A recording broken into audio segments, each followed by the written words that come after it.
Vamos receber aqui o Frei Chico, então, nos nossos estúdios. Muito bem-vindo, tudo bem? Tudo bem, e vocês? José Ferreira da Silva, ele, o Frei Chico. O cara mais bonito de São Caetano do Sul, ó, vai. Eu não tenho dúvida. O que está acontecendo com você? Você está assustado lá com a Bolívia, né?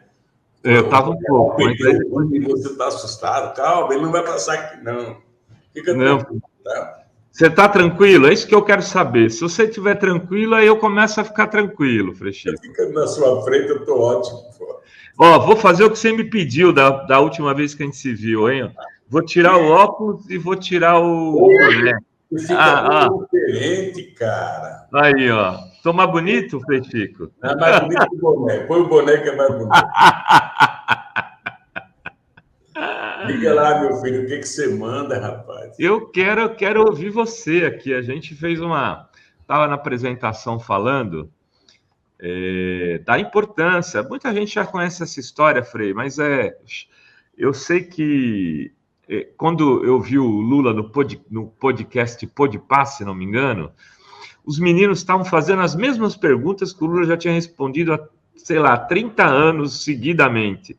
Mas uma quantidade imensa de pessoas não sabiam daquilo. Eu tive muito retorno de jovens falando: nossa, eu não sabia que o Lula tinha perdido o dedo no torno. Nossa, eu não sabia. Então, assim, muita gente sabe que você foi a pessoa responsável por levar o Lula para a militância. Mas eu queria que você começasse um pouco a contar por essa história a tua relação com o Lula, e depois a gente fala um pouco do Sindinap, da tua atuação atual, dos aposentados. Eu até cruzei o braço. Cruzei o braço porque são histórias longas e você não pode dar microfone para pernambucano e aposentado, porque eles pegam o microfone no largo mais. Então você tem que controlar, tem que perguntar. Nem tem que perguntar, pergunte logo, para atrapalhar, porque os caras são a gota serena e vão embora. A nossa história, a gente repete muito, mas tem a obrigação de repetir, porque o público não é o mesmo, é outras pessoas, às vezes nunca viram a gente, espero que alguém esteja vendo a gente, né? Mas a nossa luta com o Lula, a nossa luta é daquele pau de arara, depois morar... Tem umas coisas tão engraçadas na nossa vida que eu fico me lembrando hoje. Hoje eu moro num apartamento que tem 2 banheiros. Quando eu morava em São Paulo, a gente morava na Vila Carioca, na Rua Ouro Verde, era um banheiro, presta atenção, a desgraça. Por isso que o Lula é revoltado com a falta de casa, porque era um banheiro sem água encanada, tinha um posto do lado. E moravam umas 27 pessoas, era 30, usava tudo aquele mesmo banheiro. E não tinha chuveiro, logicamente que não tinha chuveiro. Era banho de bacia. E hoje eu moro num apartamento que tem 2 banheiros. Minha alegria era essa. Pronto, agora posso correr tranquilo. Já tenho onde correr numa emergência mais rápida. São detalhes insignificantes. Para algumas pessoas, para nós, de origem, imigrantes e pobres e tal, imagina, cara. Pronto, hoje já vou morrer tranquilo. Mas é isso. Mas daí a gente veio para cá. E o Lula é daquelas figuras.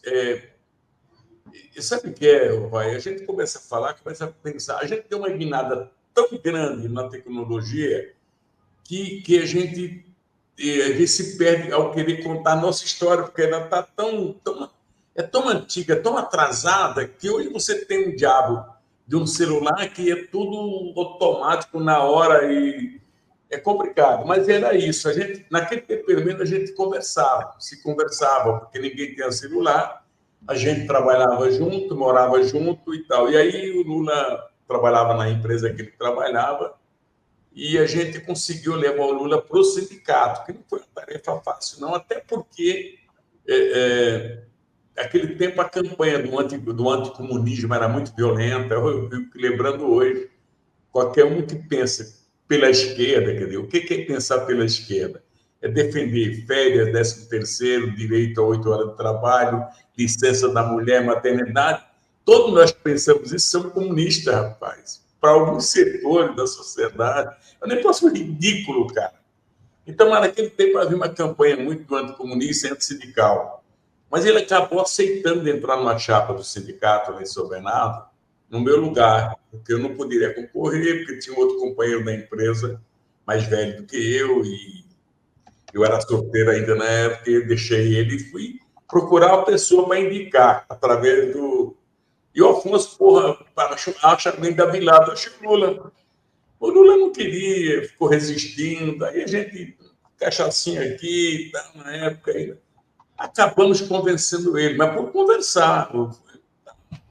Ele entrou, e o Lula entrou, ele teve uma tragédia logo, ele casou, veio casar a Luz, era contra ele no sindicato, mas depois veio uma tragédia, assim, ela engravidou e ela vinha sofrendo de hepatite, e o médico que tratava dela, que era da empresa Vilares, ele mandava ela fazer exercício, pô.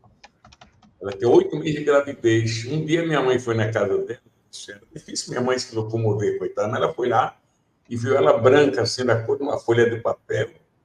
E aí minha mãe falou, não vai ficar em casa, levaram para o hospital. Aí no sábado a criança nasceu morta e ela morreu também. E aí o Lula ficou sabendo que ele andava ali no hospital, chegou no hospital, estava a mulher numa mesa de concreto, né? E a criança, cadê o cara? Marca desgraçada. Aí ficou chocado e tal, e aí ele comunalizou o sindicato, o Paulo Vidal Neto, na época, é um bom sujeito, cara. A gente às vezes mentiu o Palmeiras, mas ele é um bom sujeito. Ele conseguiu tirar o Lula da empresa e levar para o sindicato, para atender os aposentados. A história do Lula é essa. Eu sei que nós conseguimos colocar no sindicato. Dali para frente, ele se desagarrou. Teve a tragédia, depois tem outras tragédias na vida dele. Eu lembro de uma coisa que eu fui preso uma ocasião, em 85. 85 houve uma repressão violenta ao Partido Comunista Brasileiro. Logo depois das eleições, já tinha tido a repressão, porque a luta armada já estava meio derrotada, e eles foram para cima da qualquer esquerda, principalmente o Partidão. Eu sei que eu fui detido não, fui sequestrado, fiquei um tempão sem me achar onde eu estava, e o Lula estava na Europa, né? Estava no Japão, num congresso das empresas Toyota, e levado pela Federação das Metalúrgicas. Ele não queria que ele votasse, começaram a ligar para ele ficar para lá. Mas ele, como não devia nada, ele voltou. Eu falei, vou votar, não devo merda nenhuma, estou votando. E voltou, chegou aquele que ficou me procurando também, e não achava, aí foi para um quartel, os caras deram um chá de cadeira lá, ali no Parque Dom Pedro, né, o quartel-general do Exército de São Paulo, e ninguém me achava mesmo, mas o Lula, a dinâmica, ele ficou revoltado, porque ele me conhecia como um pai de família, um trabalhador, de repente está preso por quê? Por pensar, assim, né? Criminoso. Eu sei que a partir daí ele foi adquirindo uma certa consciência, foi lendo bastante. O Lula não tem uma formação universitária, tem uma preparação dele mesmo, estudando, lendo as coisas que interessavam. O Lula não ia para um debate sem informações concretas do que ele queria. Era isso. Esse é o cara que está aí hoje. Depois se desagarrou de mim, não conseguiu entrar, ele não entrou no Partidão, fez muito bem não entrar na época, nos anos 80, 70, 80. Fez muito bem, logicamente, para o Brasil também, né? Mas aí se desagarrou, esse cara que está aí hoje, pronto. Ninguém controla mais. Agora já está no fim da vida, ele fala que tudo que ele fizer agora é lucro. Dá certo, Frei. Dri, você tem alguma pergunta para o Frei Chico? Eu tenho várias aqui. Eu também. Vocês, quanto é a diferença de idade de vocês? 3 anos, filho. Então, vocês cresceram. Eu sou de julho de 42, ele é de outubro de 45. Vocês tiveram uma infância bem próximas, assim, bem... Mais próximo foi nós, foi. A gente mandava, né? A gente manda, o mais chefe manda, o mais velho manda, mentira. Era mais novinho, né? Não, é natural, né? O mais velho sempre tem uma autoridade, mas não temos, não. A gente tem independência total. Enquanto minha mãe estava viva, não tinha ninguém, não. Que mandar, minha mãe que mandar. Minha mãe era mãe e pai ao mesmo tempo. E quando que você percebeu que o Lula tinha um brilho a mais aí, que você achava que ele poderia trilhar e esse caminho chegaria a ser presidente da República? Olha, querida, seria muito eu dizer que eu tive alguma influência no Lula, alguma coisa, é besteira isso. A única coisa que eu fiz no Lula, eu como irmão mais velho, eu tinha uma certa formação já meia comunista, eu tinha informações das coisas que aconteciam no mundo clandestinamente, que nem entrava aqui porque a imprensa era censurada na época, tudo era censurado. E aí a gente achava que o Lula também, qualquer ser humano, tinha que saber dessa notícia, não podia ficar só para mim. Então a gente passava para ele, informava ele. E uma forma dele ter essas informações do que está acontecendo no mundo era entrar no partidão. Mas aí nós não conseguimos fazer isso, não. Mas eu me perdi agora na resposta. Eu ia dar uma resposta sobre o que você perguntou. Sobre o que ele... Como foi a tua relação com... Não, e o Lula? Veja bem, a única coisa que eu lembro é que você... o que a gente aprende na formação política, na área leninista, mas é o seguinte, você tem que levar os melhores quadros políticos para o sindicato. O maior trabalhador, aquele que é honesto, que é sincero, tem essas qualidades. E depois do sindicato, você acaba recrutando para o partido. O sindicato é a primeira escala, de qualquer ser humano, associação de moradores, de bairro, condomínio. O cara que faz parte de qualquer associação, ele começa a se preparar coletivamente para a sociedade, até empresarial. Trabalhar em empresas, todo cara que passa por um coletivo, ele se destaca mais, ele tem uma visão melhor do mundo. E a gente tem essa ideia de levar o cara para o sindicato, porque o cara é esperto. O Lula sempre liderou o grupinho de futebol dele, ele sempre estava na frente. Era isso. Eu, sem querer, querendo, achei ele, deu certo, pronto. E foi assim, muito interessante, porque veio um outro desafio no momento, naquele período. Puta, tem tanta história para contar sobre isso, porque ele foi se destacando no grupo da diretoria. E foi porque, além de ele gostar de ler, ele queria se preparar para ser alguma coisa. Não podia ficar só atrás do presidente. Não, ele queria se preparar. E foi se preparando. Eu, quando disse que ele lia bastante, é porque ele se preparava mesmo, ele estudava e tal. Aí ele preparou o povo do sindicato dele através de uma frustração de uma assembleia que teve no sindicato. Ele não era o presidente, era o Paulo Vidal. Em 74, acho que foi, uma campanha salarial que teve lá, e os caras começaram, como fazer os caras sair só o sindicato, aquele tempo era muito sindicalizado, o pessoal era bem sindicalizado, e o sindicato tinha dentistas, tinha médicos, e os convênios eram poucos, o SUS não existia, e aí fizeram uma campanha ameaçando, se o cara não fosse para a Assembleia, ele perderia alguns convênios e tal, alguns do sindicato. Pô, encheu o sindicato. Essa história eu não sei contar dentro, porque eu não estava dentro dela. Eu assistia um pouco de longe, que era de São Caetano. Quer dizer, a 30 quilômetros, mas eu não estava dentro, 20 quilômetros. Mas aí o pessoal foi para o sindicato, chegou lá, a Assembleia foi esvaziada. O Paulo Vidal tinha prometido um monte de coisa, na hora recusou, o pessoal recuou para a fábrica com raiva, né? Mas tinha bastante gente no sindicato. Vamos para aí alguns milhares. Vou falar 100 mil, mas pelo menos mais de... O pessoal fala de 5 mil, 6 mil na época, era muita gente. Bom, honra da história. O Lula, inteligentemente, através de companheiros assessores, que ele tinha alguns assessores importantes, Maurício Soares, tinha outros pessoal que eu não vou nominar aqui, não, porque pode não gostar. Aliás, esse teu apelido, Frei Chico, foi o Maurício Soares que deu, não foi?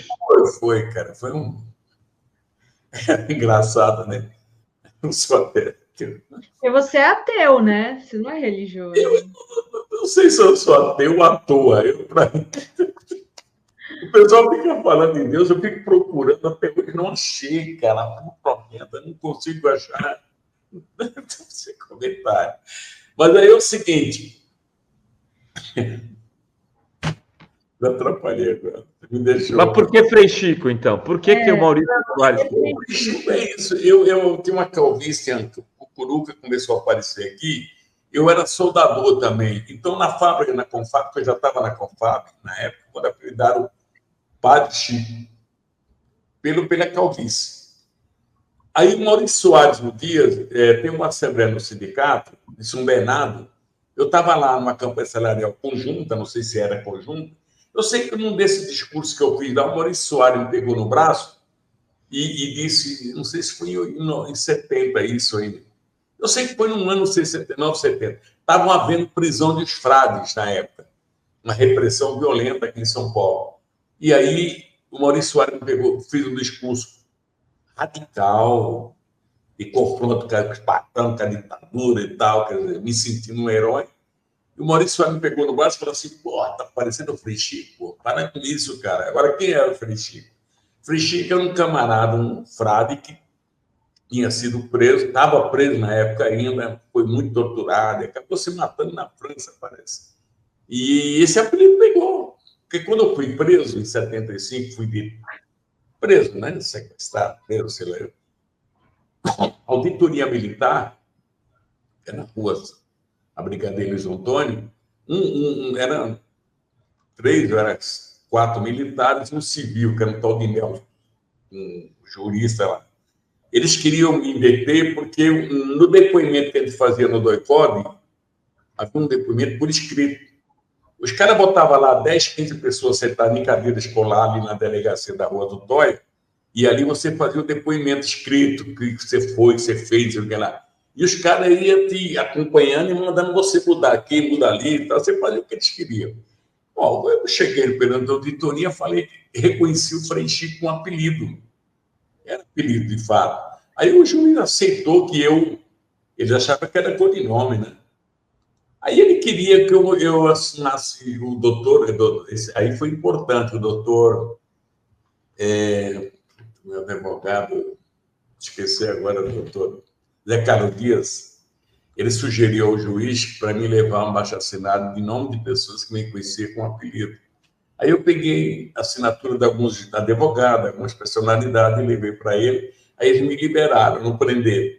Depois eu fui inocentado, mas foi esse modelo. O Frei Chico pegou e ficou. Não tive mais como pagar. Depois concorri no sindicato. Aí a Frei Chico, não tem...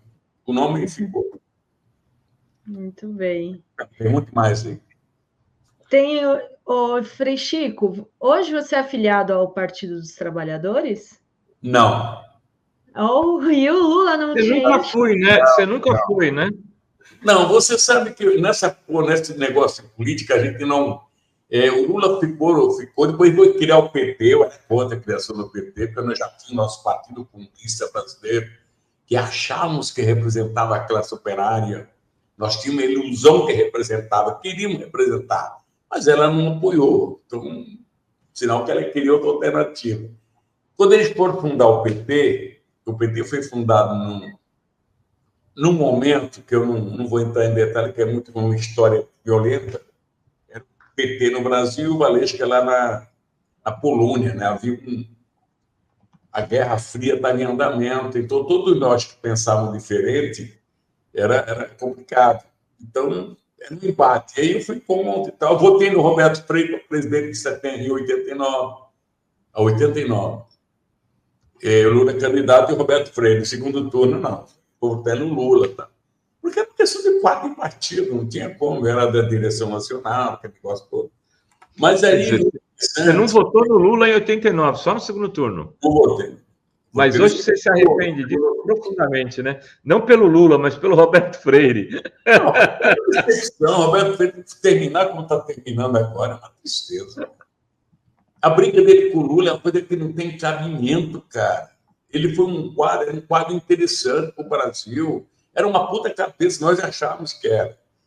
Naquele momento, a esquerda estava bem fortalecida. De repente, começou a ciumeira, visões de um mundo diferente. Qual é o mundo? O Lula chegaram a começar uma campanha que o Lula era da CIA, o Lula era traidor, não sei o que, né? O Lula pode ser o que for, agora traidor ele não é e da CIA ele não é. Agora, o Lula é o quê? Um cara... É um brasileiro que quer transformar, dentro do capitalismo, por isso eu acho difícil, muito difícil isso, mas o Lula se impõe com isso, uma sociedade melhor, onde o povo tem condições de sobreviver decentemente. Ele acha que é possível? Eu também acho que é possível. Agora, tem que rebentar e quebrar o poder da elite. Ela manda em tudo.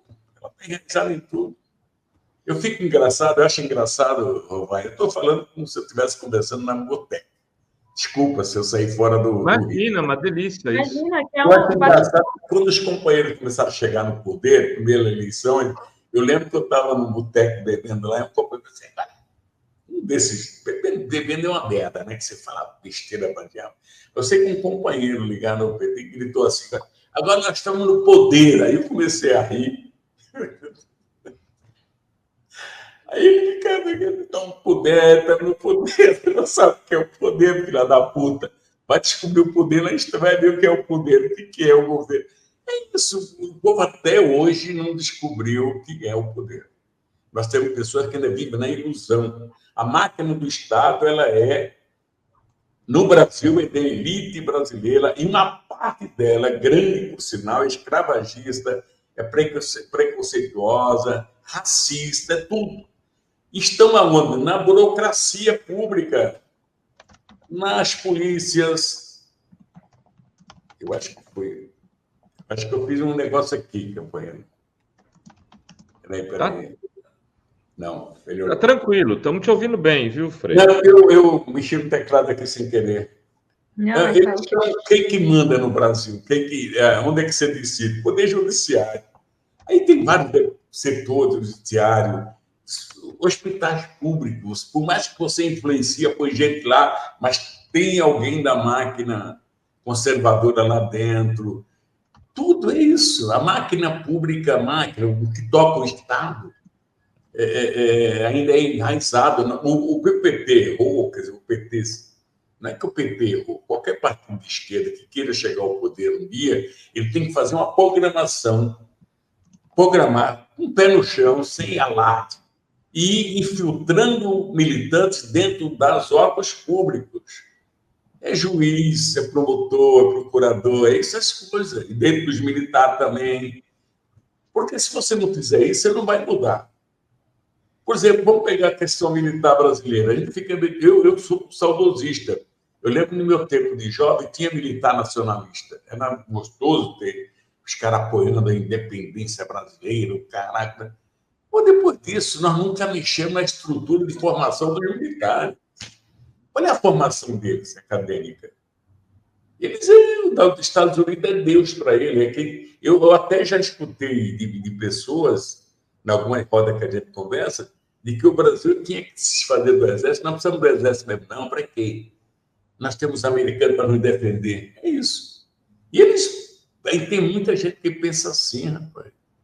E para que serve Força Armada? Eu defendo um regime que um dia não vai ter Força Armada, não vai ter nada. Agora, esse sonho para milhares para frente, porque o chamado comunismo, ele não existe, não vai existir com facilidade, ele existe um setor tribal, algumas tribos indígenas que não tem chefe. E a produção é lá entre eles e tal. Né? Podemos chegar a essa sociedade sonhada, nessa utopia, é muito difícil chegar lá, mas melhorando ela, a sociedade, nós podemos melhorar. Eu acho que pode. Então, você tem que ter essas pessoas que se convençam disso. Nós não podemos ter um pessoal altamente conservador, estúpido, ignorante, que não... Rapaz, é importante. Hoje, o que está acontecendo no planeta Terra, hoje, é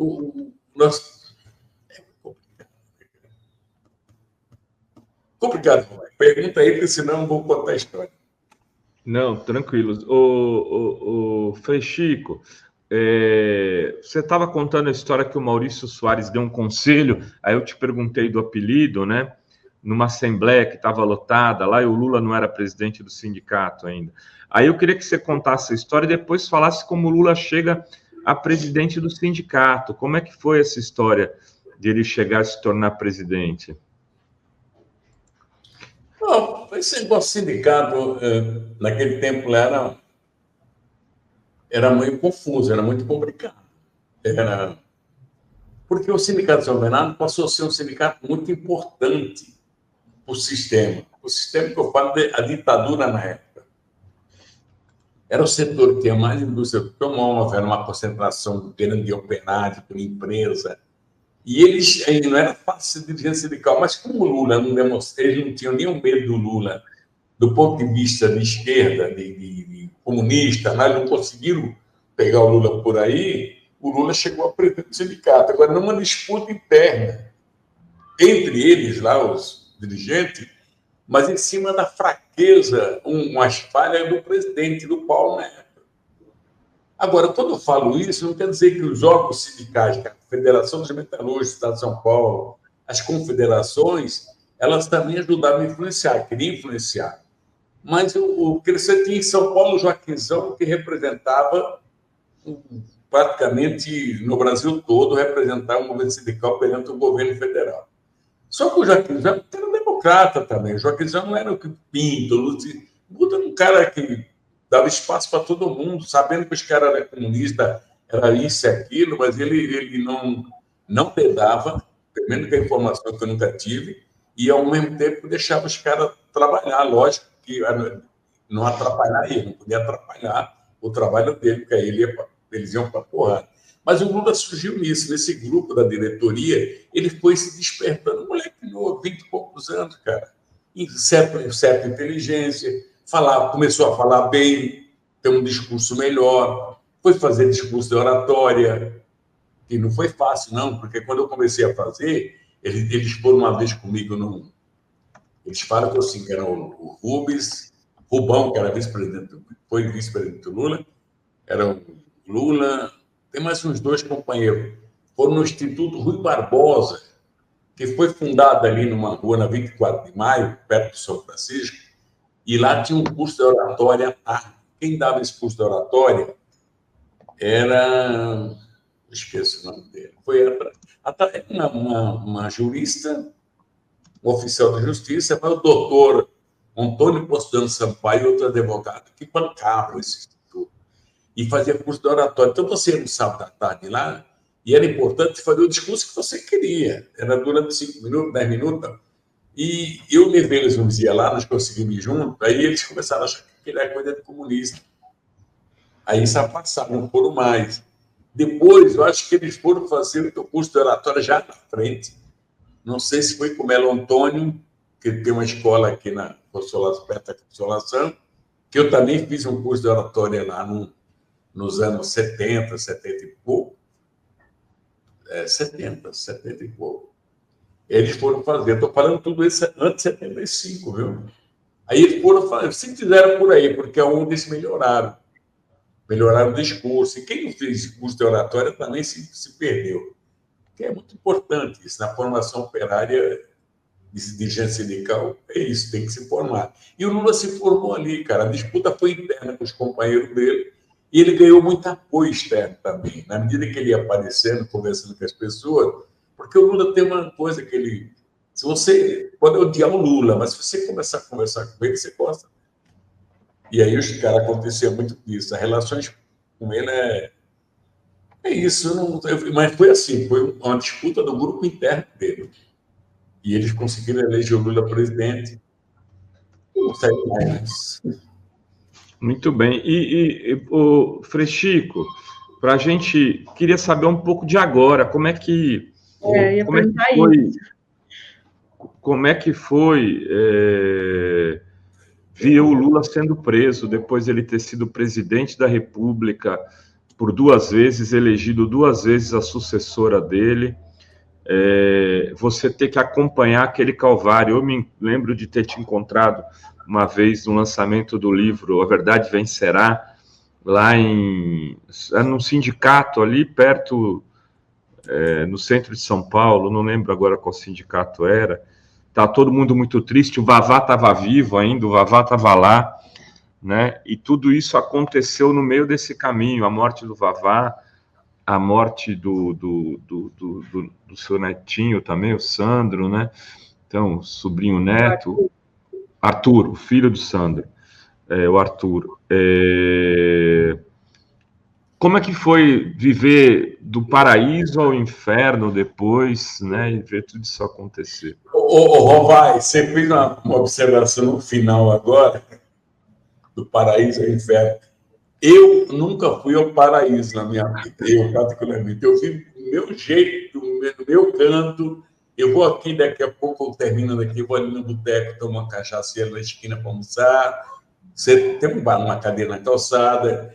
Quer dizer, a minha vida é a mesma de sempre. Eu nunca consegui ficar milionário, nem rico, nada. Houve muita tentativa de assédio, como nesse momento. Esse momento, estou passando um momento de pegar o telefone, não atender muitos telefones, né? Muita gente com assédio, uma loucura, cara. Mas esse é o Brasil, né? Agora, a fase do Lula ser preso, vai, para mim não me atingiu muito, não. Sabe por quê? A minha miséria de formação que eu tenho, eu aprendi minimamente que o Lula faz parte de um jogo, ele é um jogador de um lado onde a elite do planeta não quer, a elite conservadora. Então, tudo que eles... Quando o PT chega no poder, a esquerda chega no poder através do voto, que é uma coisa rara. Olha a história do mundo. O Lula chegou num Brasil onde ninguém confiava que o Brasil... Mas através do voto, cara, popular. Aí esse cara chega com um projeto de esquerda, confuso, tudo bem, não é para fazer revolução socialista nem comunista, porque não tem condições política para nada disso, tem para melhorar as condições do povo. Eu sempre previa que eles iam fazer alguma coisa, que eles iam plantar banana, casca de banana, ia criar problema e tal. Veio aquela... Rapaz, quando o Lula ganhou as eleições, eu estava no Bar da Rosa, vamos festejar no Bar da Rosa, primeira eleição. O Bar da Rosa é um bar que fica ali na frente do sindicato do metalúrgicos, só para quem não conhece. Tem até hoje, mas eu não sei se ainda é dela, não. Mas aí nós fomos lá e o Antônio Postano Sampaio fez o seguinte: Lula se elegeu. Aí saiu a vitória e tal. Aí nós fomos lá no bar, estava festejando lá, e ele falou uma coisa assim, para mim, para o Telles, tem mais umas 3 pessoas, doutor Telles, tem mais 3. Ele falou assim: Frei Chico, você vai... Olha, faz conta que ele estava no partidão, dando orientação, assim, você já passou por esquerda, você sabe como é que é, né? Aí disse, nós temos que convencer o PT a criar grupo de trabalho para defender grupos organizados e trabalhar no Estado para defender o mandato do Lula. Tem que levar isso já, e alguém do PT tem que pensar nisso, porque eles vão tentar derrubar Lula a qualquer momento, porque nós não tínhamos a mídia, não tínhamos nada, a gente sabia disso. Agora, essa coisa eu levei, te juro que eu consegui falar com 2 caras que eu não vou dar o nome, um deles morreu, o outro está vivo ainda. E eles acharam que isso era um pouco ilusório, que não era bem assim. Um deles chegou a falar que a elite, no momento, era grande aliada. Não, tudo bem, era aliada. Com alguns projetos, não para mudar a sociedade. Não para não derrubar a Lula. Ela nunca foi aliada para não derrubar. Hoje tem alguns que concordam com não derrubar. Mas aí, companheiro, quando surgiu o Mensalão, depois veio o Lava Jato, a gente sabia, eu particularmente, e mais alguns companheiros que acompanham a evolução dos Estados Unidos no mundo e o controle que eles têm nos países onde eles têm muita influência, que eles iam fazer isso. Quando eu falo Estados Unidos, é a política externa americana, é o povo americano. O povo americano, coitados, uma parte do nome sofre, porque no diabo lá também, lógico que sofre menos que nós, que estamos mais ricos lá. Mas não é o povo americano, é o chamado Departamento de Estado, é a sua política externa, através dos seus setores financeiros que dominam o mundo. Aí tem o inglês, tem a Gota Serena, tem tudo quanto é lugar. Eles dominaram, implantaram a Lava Jato, foi criação da Lava Jato. O que é triste para o nosso governo de esquerda é que não viu isso. Quando eles estavam alugando casa, nos anos 2010, 2011, 2012, fazendo curso, os caras vinham aqui fazer curso com a Polícia Federal, com os juízes, e, porra, está tudo escrito. Aliás, eu recebi um livro hoje aqui, que ainda vou ler esse livro, porque, para me formar um pouco, eu gosto de me formar melhor, para ver se eu falo alguma coisa concreta, às vezes. Então, tudo isso foi planejado, cara. E qual foi a técnica deles? O corrupto, o ladrão e o anticomunismo. E aí, destruir os quadros políticos. Não foi só o Brasil, foi o mundo todo sofreu isso. É só prestar atenção. E alguns países não votaram até agora, não consigo sair disso. Nós saímos dessa porque o Lula não devia nada. Eu conversava muito com o Lula sobre isso e falou assim, olha, me chama de Zé, eu não devo porra nenhuma. Então, esses caras vão ter que provar. Mas eu falava, você vai se ferrar, vai ser longa a cadeia. Dane-se a cadeia, eu posso até correr da cadeia, mas eles vão ter que provar meu crime. Eu não tenho crime, eu não cometi crime, acabou. E para isso ele foi com sacrifício, porque não tem outro jeito, cara. Muitos companheiros nossos de esquerda, até do PT, achavam que ele tinha alguma coisa, foi feito alguma coisa. Como? Eu estou dizendo que não fiz, porra. É duro isso, né, cara? Eu, quando fui envolvido, eu tenho uma coisa que é triste na minha vida e que eu fiquei decepcionado, é com a classe de advogado. É uma pena falar isso, né? Mas tem muitos advogados bons, mas tem uns que é complicado. Eu dizendo que eu não tinha nada na Lava Jato, que eu trabalhava com a empresa, tinha nota fiscal e tal. Aí, quando o cara foi pegar meu caso, que eu apareci também no processo, eu, minha filha, da puta, né? E aí, o que eles fizeram? O advogado explicando para ele, olha, tem isso, tem isso. Aí ele falou assim, mas você vai ficar caro, porque vai ter que fazer isso. Eu falei para ele assim, não é uma coisa que eu estou falando isso até com um desabafo. Olhou para mim e falou assim, mas se você piscou numa coisinha na... Foda escutar isso, né, cara? Ele sempre acha que você esconde uma coisinha, ele sempre acha que você é ladrão, porque a imprensa começou a dizer que você é ladrão. A mídia começou a dizer. E aí os caras acreditam na imprensa. Então, muitos brasileiros, por má informação, por não estudarem direito o que é o poder, quem é quem e tal, ainda acreditam na deformação das pessoas. É isso, é lamentável. Mas eu não sou o Lula, outros companheiros passaram por isso. Houve outros casos no mundo. E a dominação dele no momento agora é o anticomunismo. E todos nós, já falei uma vez, todos nós pensamos nas proteções trabalhistas que nós temos, uma forma de viver melhor, né? Esses direitos nossos, somos de esquerda, então é comunista. Alguns pastores, não vou falar todos, alguns pastores de a igreja católica também, alguns, nos defamam muito com isso. Tudo comunista, porra. Queria que fosse o comunismo. Podia ser, né? Diga, meu filho.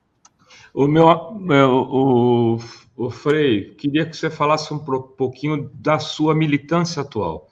Você está no Sindinap, né, o Sindicato dos Aposentados, o atual presidente aí, nosso amigo, um jovem, né, perto de você, o Milton Cavallo. Como é que é militar de novo, tá num outro status de militância, né, mas ainda atuando em nome de trabalhadores ou ex-trabalhadores que agora precisam, numa etapa da vida, de lutar por direitos, ou pelo menos para que não lhe tirem direitos. E o que você está achando do governo Lula em relação a isso? Agora que eu te peguei.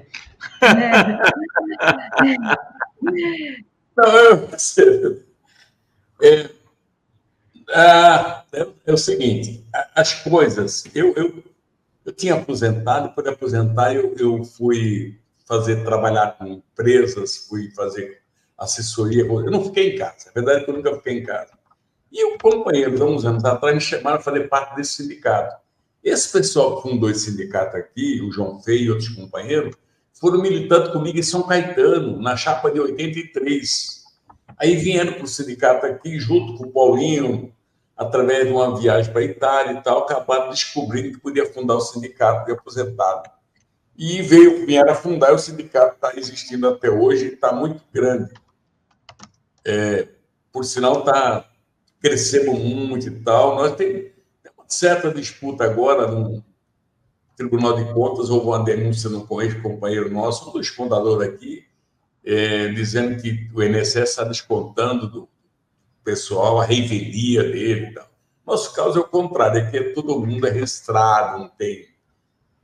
E eu estou aqui, estou fazendo parte aqui do trabalho.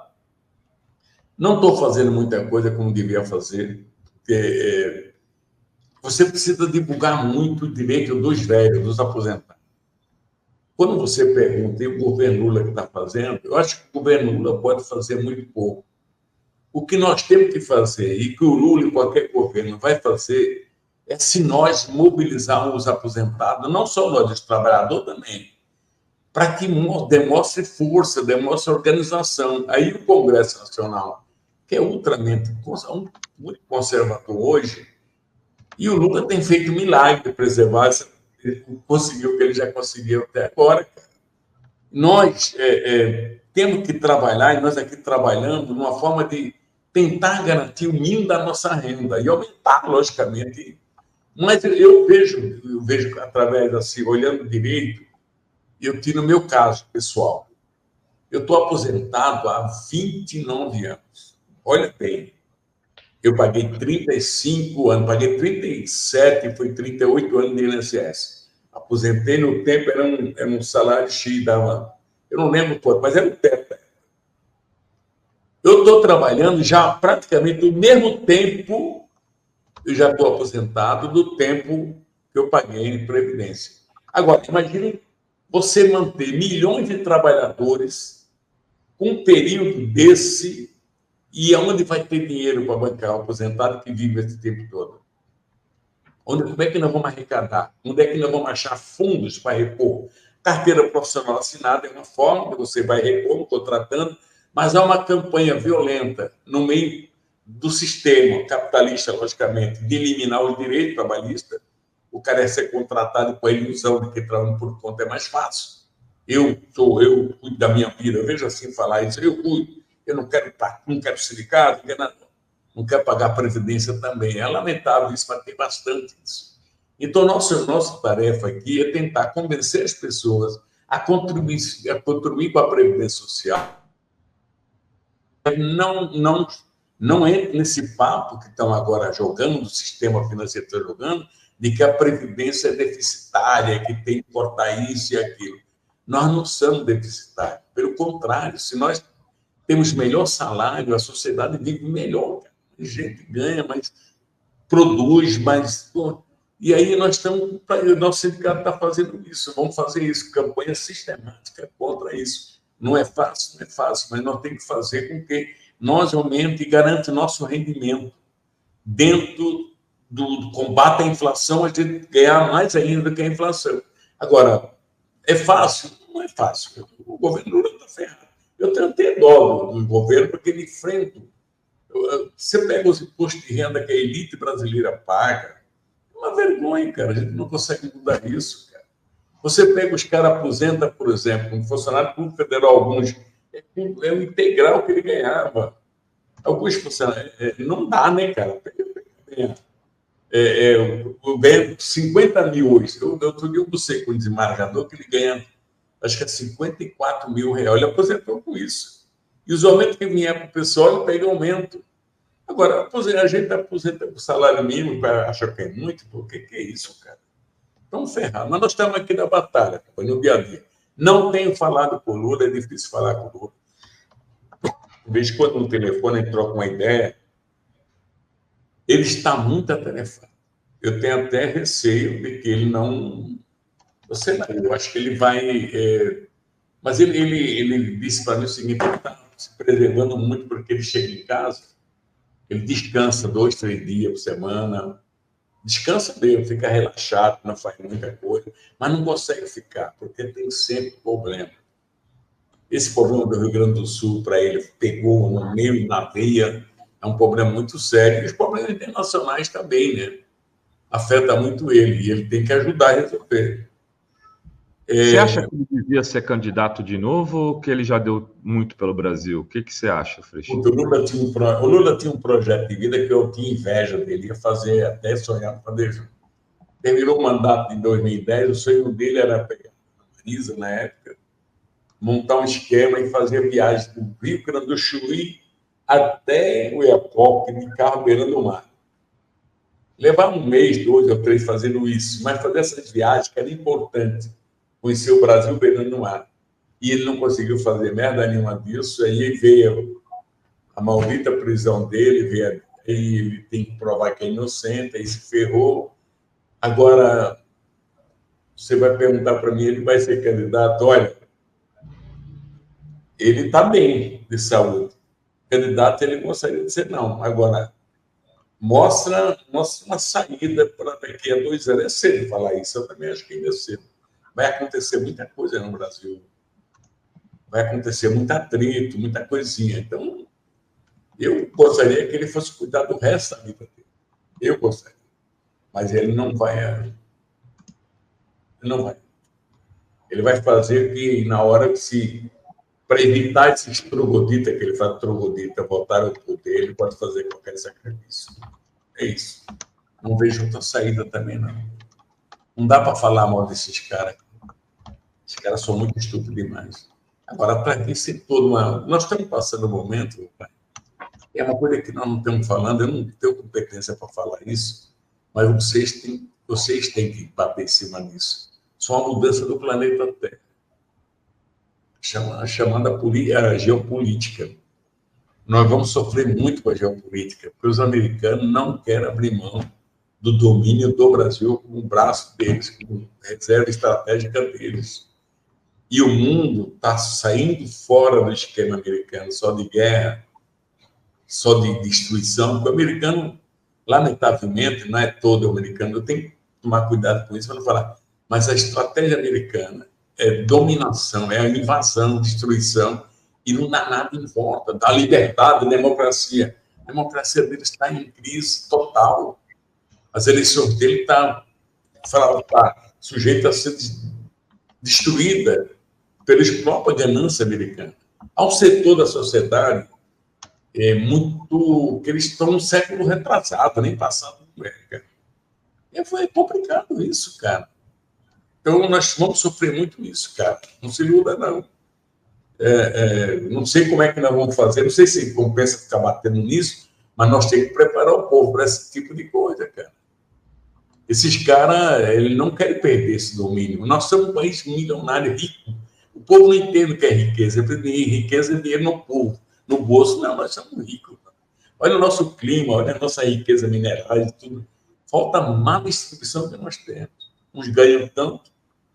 Eu tiro por uma empresa que eu trabalhava uma ocasião, entendeu? O puta do supervisor ganhava lá, naquela época, lá, uma puta grana. Aí você vai descendo a escala, o coitadinho embaixo, que a maioria absoluta ganhava. Sei lá, 10 vezes menos do que o cara. Mas até mais do que isso. Essas coisas que tem que acabar. Tem que ter mais distribuição de salário, melhor qualidade de vida para as pessoas. Nós temos o SUS, nós temos que defender o SUS, essa é uma tarefa nossa dos sindicatos, porque os sindicatos estão em crise, porque os caras acabaram de renda, mas tem que dar um jeito de reabilitar. Mas o SUS para nós é tudo, cara. O SUS é tudo, nossa saúde, para mim, depois de velho. Eu estou com a boa ombro aqui, eu preciso ir no médico aí de semana. Mas é assim, é uma luta constante. A gente não para. Eu fico rindo, porque o jovem que nem você, essa menina que está atrás de você, vocês ficam... Não, você não, o Robai já é mais velho um pouco. Como se as coisas fossem... Rapaz, as coisas é difíceis para peixe, cara. Não tem muita luta pela frente, cara. Temos. Tem um governador agora que viu de onde. Olha a escola dele, cara. Esse cara vai dar um trabalho, cara. Prefeito nosso aqui, ninguém sabe quem é, cara. Negócio maluco. Nosso São Paulo é especialista nisso, né? São Paulo é. Uma vez elegeu Erundina aqui, que ninguém queria, imagina. Elegeu Erundina. Então pode ser São Paulo, mas de repente elege o Maluf. Aí o Maluf, sem querer, elegeu o Pita. Lembra do Pita? Lembra. O Pita elegeu em cima de um negócio elétrico aí que não funciona, não. É isso, papai. Meu amigo, queria te agradecer profundamente pela generosidade desse papo. Queria agradecer a assessoria Cíntia Ribas aí, que fez a nossa interlocução do Sindinap. Meu amigo Milton Cavallo, dizer para os nossos internautas, Freixo, que as pessoas podem se associar ao Sindinap, né? É só entrar no sindicato. O Freixico é um dos dirigentes do Sindinap. Pode ser sócio lá, tem benefícios e tem luta, né, Frei Chico? Não, para quem quiser lutar, tem.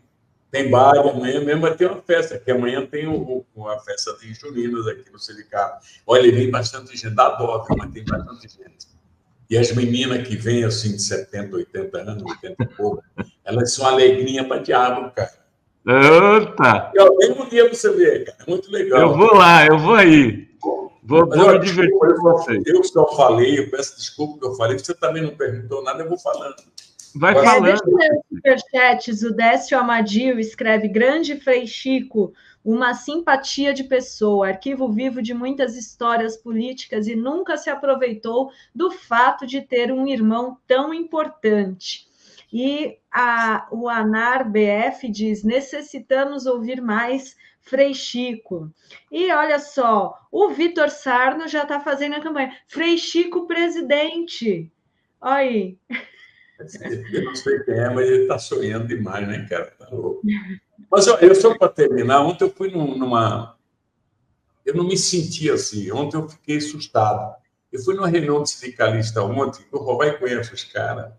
Eu não vou dar o nome porque ele conhece pessoas. E tinha lá umas 80 pessoas, um pouco menos, mas é tudo pessoa mais antiga, os filhos, alguns filhos e tal. Eu fiquei assustado, Rovai. Os caras querendo tirar retrato comigo, cara. Rapaz, eu fiquei... Parecia que eu era... Nem sei o quê, cara. A maior personalidade do planeta. É um povo simples que vê o irmão do presidente. Rapaz, e ela tirava retrato aqui, retrato ali. Então... Eu falei, pô, que merda, eu tenho que... Eu falei para a menina aqui, agora vou ter que andar com o assessor do lado. Posso andar mais? É isso aí, Frei Chico. Meu amigo, vamos tomar vou almoçar nesse barzinho que você falou aí. Eu quero dar para você, que é da calçada, que dá para tomar cachaçinha. Ah, gostou, né? E a comida é barata, é 30 e pouco prato, dá para você pagar. Então eu pago aí. Eu vou pagar a próxima, porque a outra quem pagou foi o cavalo, não deixou eu pagar. Obrigado, viu? Valeu, meu amigo. Tudo de bom para ti, Frei Chico. Obrigada, Frei Chico. Tchau, tchau.